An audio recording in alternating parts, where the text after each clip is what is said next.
I want to talk about Naila first of how I know her. Years ago, a mutual friend said, "Oh, you got to meet Naila Francis. She's so great." And she is.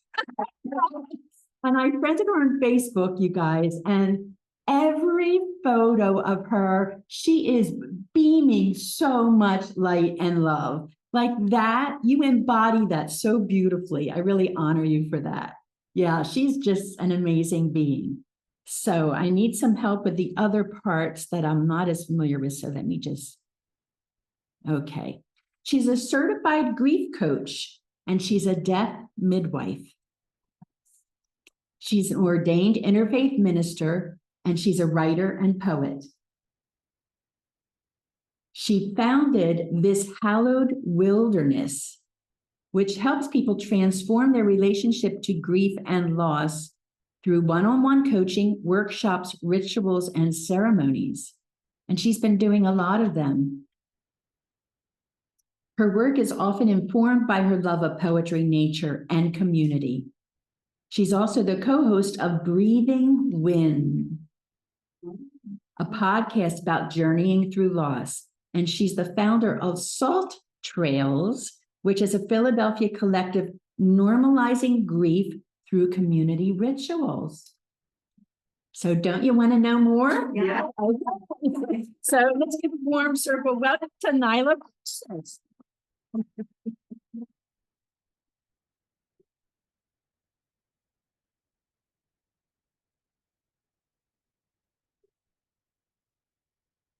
Good morning.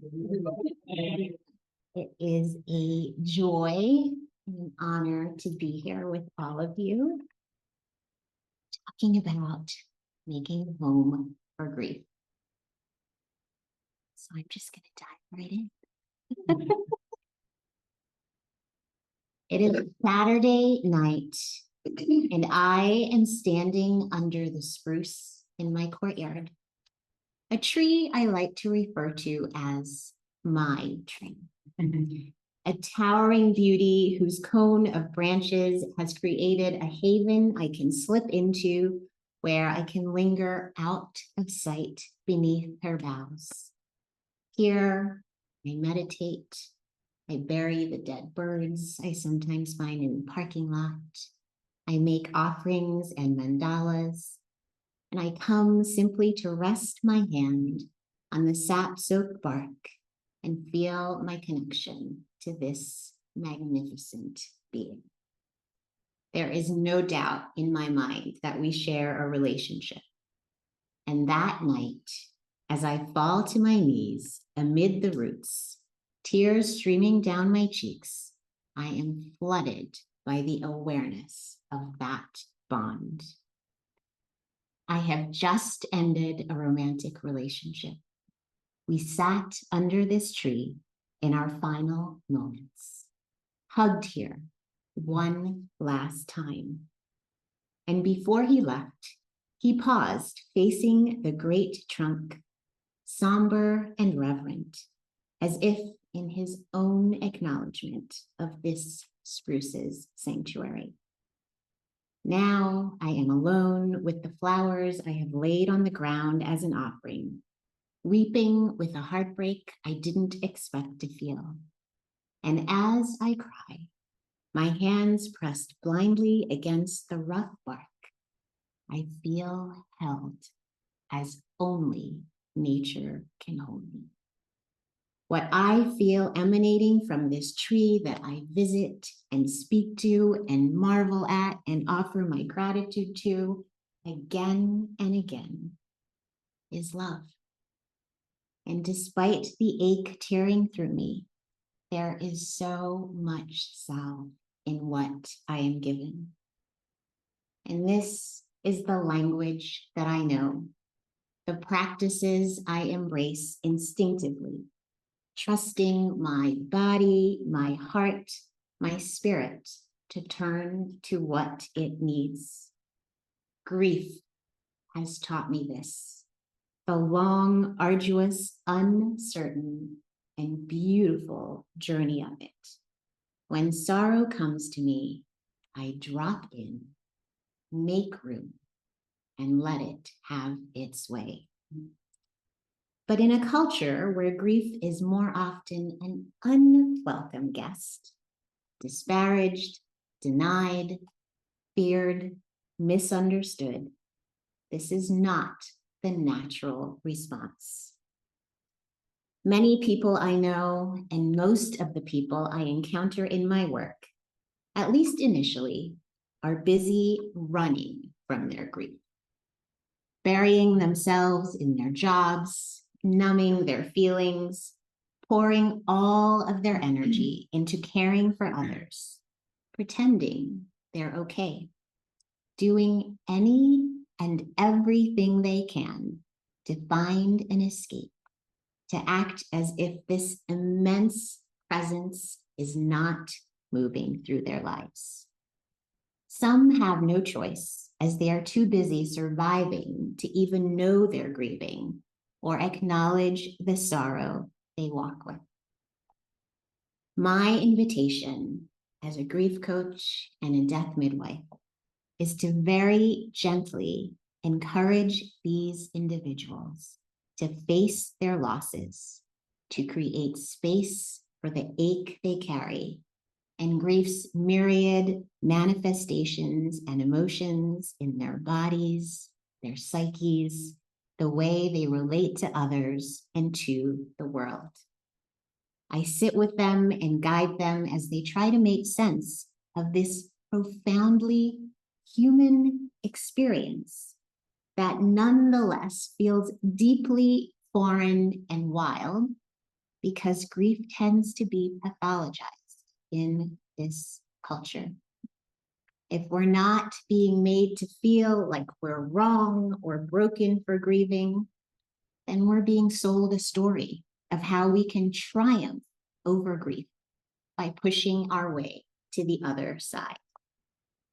I'm sure many of you in this room on Zoom have been exposed to messages such as, don't cry, be strong, everything happens for a reason, time heals all wounds, it was part of God's plan, at least they lived a full life, you can always remarry, have another child, get another pet, and on and on and on. All some version of assuring you that you need to move on and that your sadness, your anger, your longing, your anxiety, your loneliness, all that you are experiencing has outlived its welcome. We might think our grief is something to overcome. It's easy to see why, but it truly becomes a part of us, inviting us to learn to carry it with more understanding, acceptance, compassion, and trust that we actually know how to grieve, that our bodies have been practiced in this from the moment we take our first breath as babies, releasing our very first tears of loss to be separated from the watery warmth of the womb that has held us for 9 months. Now, I didn't always have that kind of relationship with my grief. I didn't even know that grief was relational and that just like any of the other living, breathing relationships in my life, it too required tending, deep listening to, and dedication. And then in 2012, my dad died. My parents were divorced, and that was also only a year after the death of my mom's partner, Lou. Both succumbed to cancer. Both left a gaping absence in my life that brought me to my first true intimacy with grief. Despite the painful end of my parents' marriage, despite leaving my homeland of St. Lucia at 10 to move to the US, despite the death of pets and other family members, including my grandparents, despite breakups and the demise of friendship, those two losses ripped through me like nothing else in my life. with my dad. I was at his hospital bed in St. Lucia when he died, an experience that was simultaneously devastating and also profoundly beautiful. To be part of his care in his dying days, to be with him in what felt like pure grace, was a gift I did not know would ultimately steer me to the work that I do now. Like more than 2/3 of the population in St. Lucia, I grew up Catholic, but by the time my dad, a devout Catholic, died, I had already left the religion, taken my seeker's heart to a Siddha yoga center, a Swedenborgian church, as well as other Christian sects, the Science of Mind community, an interfaith community, and here, where I enrolled in the Circle of Miracles Ministry School under founder Hannelore Goodwin and was ordained in 2007. The love that I found being a part of this sacred community and the love that we were encouraged to return to over and over again as the truth of who we are and our enduring connection to our divinity has remained foundational in my life and a guiding force in the grief support that I offer. Wherever I am, whatever I'm doing, and whoever I'm with, my intention is to be love in the room. And that's what I was able to do, sitting for 4 days with my dad as his spirit transitioned from his body. Despite the challenging relationship we had and his failures of fatherhood, love was the presence that held us. His death undid me, especially on the heels of losing Lou, as I grieved not only his absence, but the relationship we would never get to have, my new identity as a woman without a father, a life he would never get to see me live, the disconnection I felt from who I knew myself to be, and the joy that I so easily tapped into.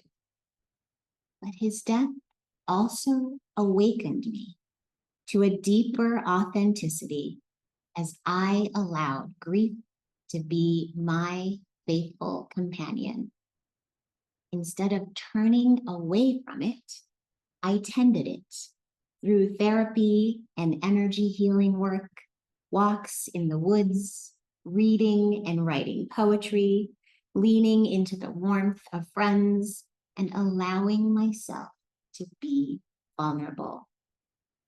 Though I initially couldn't imagine how I would ever find my way through this confounding, colossal thing called grief, I allowed its altering. And in that surrender, I found that life ultimately opened up to new joys, adventures, and connections, as well as possibilities I never dreamed of, including the call to become a grief coach and the death midwife. Without knowing it, I had learned to make a home for grief. And this is work that we are all called to do, as we will go through this human experience at some point if we're not already grieving. So I do believe that to be alive on the planet at this moment is to know grief, not only because of our own struggles with change and loss, but as we witness mass injustice and suffering, war, climate catastrophe, and so much more. So what does standing under a tree after a breakup have to do with any of this? Well, making a home for grief means being willing to work and engage our grief, to keep our hearts soft, to stay vulnerable, to offer our warm attention to the ache inside of us so that our grief doesn't calcify, becoming a cold, stuck energy in our bodies and in our lives. So today I want to offer a few ways that you can begin to create that kind of welcome space. One is to remember your connection to the natural world. Support does not always have to look like talking to or receiving care from another human being, which I acknowledge is what I do. And yet I often turn to nature for my own grief care. So when we remember that we also belong to the earth and to our more than human kin, we feel less alone. We know that we can sit near a moving body of water and let our tears flow. We can plant our bare feet on the earth and be grounded in her nourishment. We can look to the birds and the deer and all the creatures that cross our paths as carriers of some wisdom or medicine that we need. And if you're like me, you can turn to your favorite tree and let yourself be held by its sturdiness, its ancient wisdom, its gift of the very air that we breathe. Making a home for sorrow also means practicing self-compassion. I always say that grievers are harder on themselves than anyone else I know. So many of my clients start out pressuring themselves to move on, beating themselves up because they don't know how to grieve, holding on to regret and guilt, judging themselves for no longer being fun or for being angry or for whatever parts of themselves that they find challenging to reconcile in their grief. But grieving is not a self-improvement project. I'm going to say that again. Grieving is not a self-improvement project. We need to be kind to ourselves and give ourselves grace, allowing our journey to unfold at its own awkward, fumbling, leisurely pace. And it may seem counterintuitive, but our grief also wants us to have beauty and joy. And this, again, is turning towards what softens the heart and also what brings us into our bodies, because our grief lives in our bodies. And when we're experiencing beauty, when we're enjoying something that gives us pleasure, that's usually a whole body sensory experience. And so the more we open up to joy and beauty, the more we deepen our capacity to also hold and navigate our more challenging emotions. You may have heard of the expression, grief is love with nowhere to go. It's often said in the context of the death of someone dear to us. Yet grief is about so much more than death. It's how we respond to any significant loss or change. And that list, as I've already alluded to, is endless. It includes everything from job loss and friendship loss to the loss of dreams, our health, a sense of security, the person we used to be. And while I am in some ways a fan of that quote, I believe that our grief wants somewhere to go. And one of the reasons it can be so heavy to carry is because we are not engaging in practices that help us express what we're feeling, allow us to bring our care and our curiosity to our experience. Practices like journaling, dancing, yoga, meditation, gardening, singing, art making, ritual creation. Making a home for grief is not about resolution or moving toward a destination.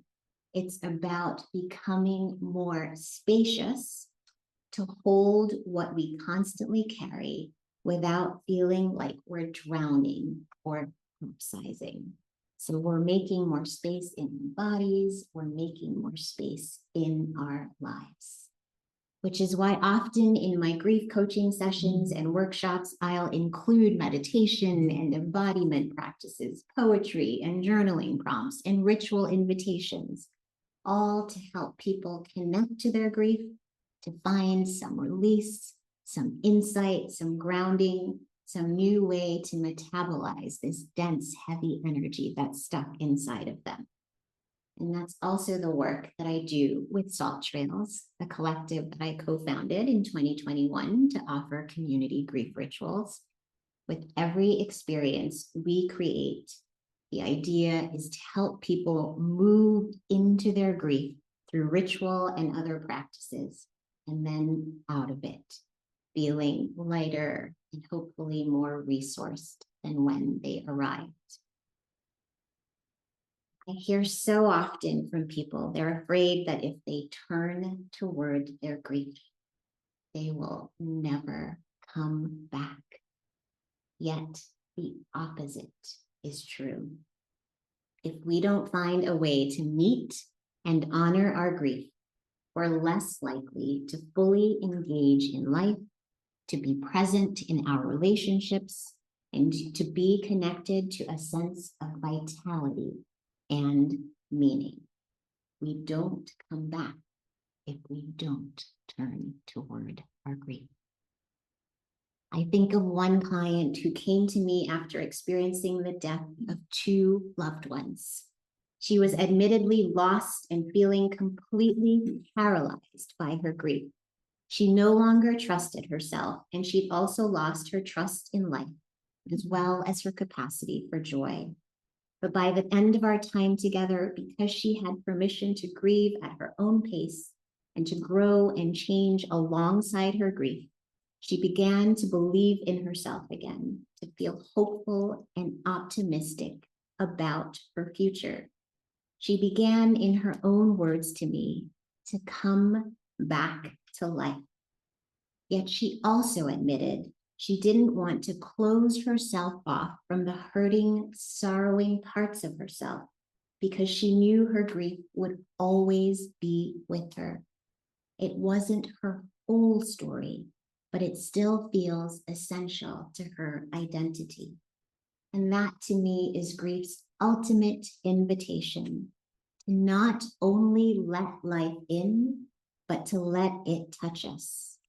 All of it, the good, the hard, the beautiful, the painful, to allow ourselves to be fully human, embracing our weaknesses as readily as we do our strengths. This, says the poet David White, is the only choice we have as we mature, to become generous citizens of loss, made larger and more compassionate and courageous by inhabiting our vulnerability, which is why in the days and the weeks after my breakup, I let my tears flow. I give them to the ocean and to the creek near my house. I sit with my altar, hand on my heart. I move my body, write poems, allow myself to go slow. I reach out for support, and more importantly, I let myself receive it. And I trust in this sacred work of grieving, of breaking open, of having my heart stretched even wider, to stay in love with myself, to stay in love with life, and to stay in love with this beautiful, hurting world. Thank you so much.